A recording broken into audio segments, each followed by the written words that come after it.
भैया या समय छिए या बेर बखत छिए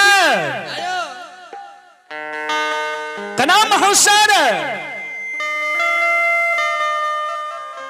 भंसा के घर में 56 प्रकार भोजन परस लेलकै बदना में जाल भर लेलकै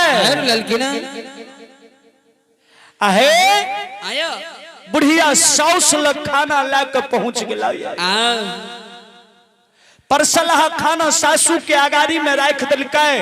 बदना के जल भर दिलकै सबा हाथ घोग तैन के करा महाशर सासू माँ के नजदीक में बैस गया आ बैस के करा महाशर सासू माँ से जवाब कर रही है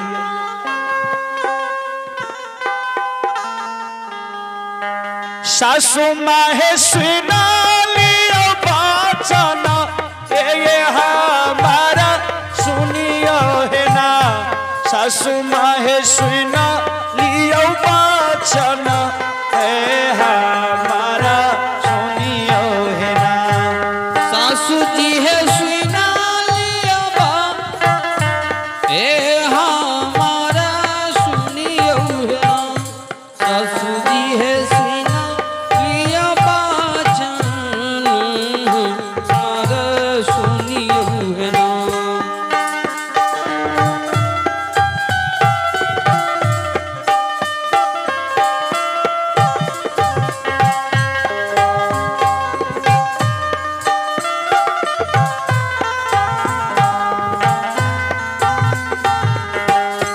सासू जी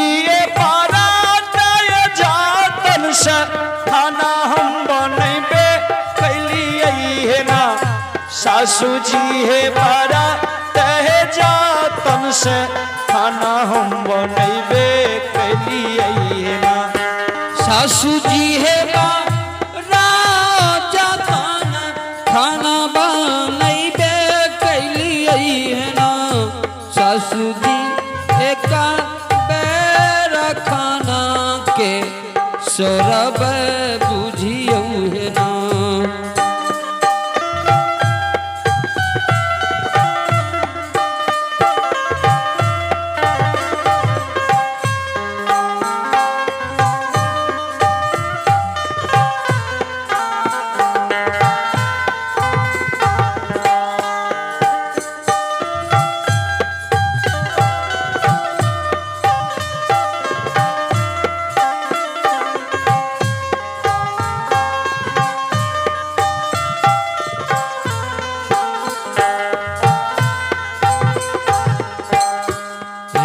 सौरभ बुझियो है ना आहे सौरभ बुझियो है ना सासू जी हे सासू माय बार जतन से खाना बने लिया है जी की खाना नूनगर भेले की तेलगर भेले की मसलगर भेले केहन भेले या नहीं भेले से नहीं तो एक बेर खाना के सौरभ बुझ लिया तब हम स्वामी के भोजन कराबे ले जेबे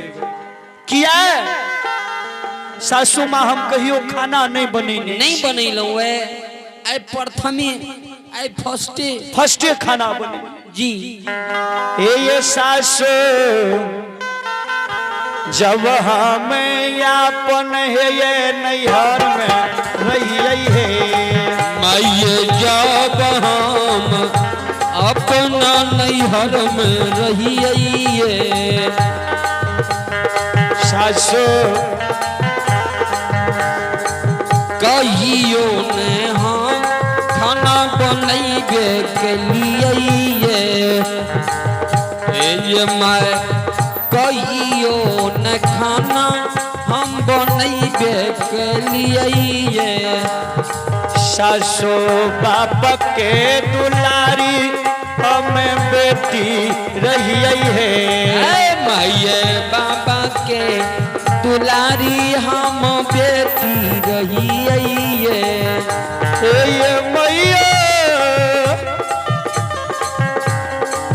माई के दुलारी हमें धिया रहिए है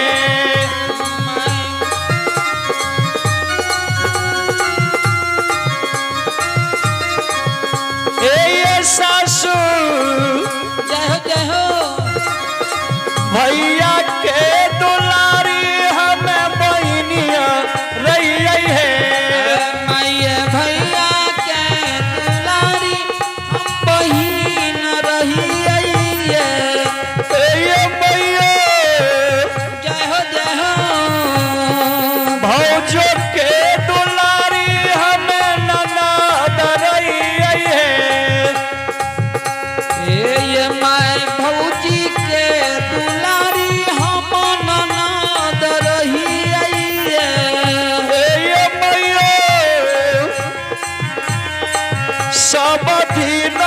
स्कूल हम कॉलेज कलिए माइये सब दिन स्कूल कॉलेज कलिए ये सासू कहियो नहीं अपना से हम खाना बनलिए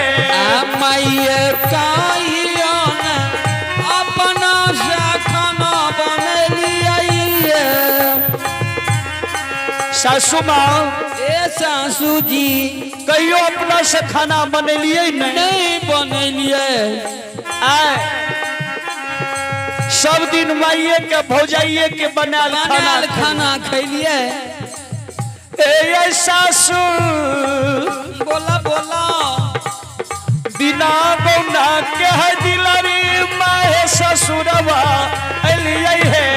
माइये बिना गौना के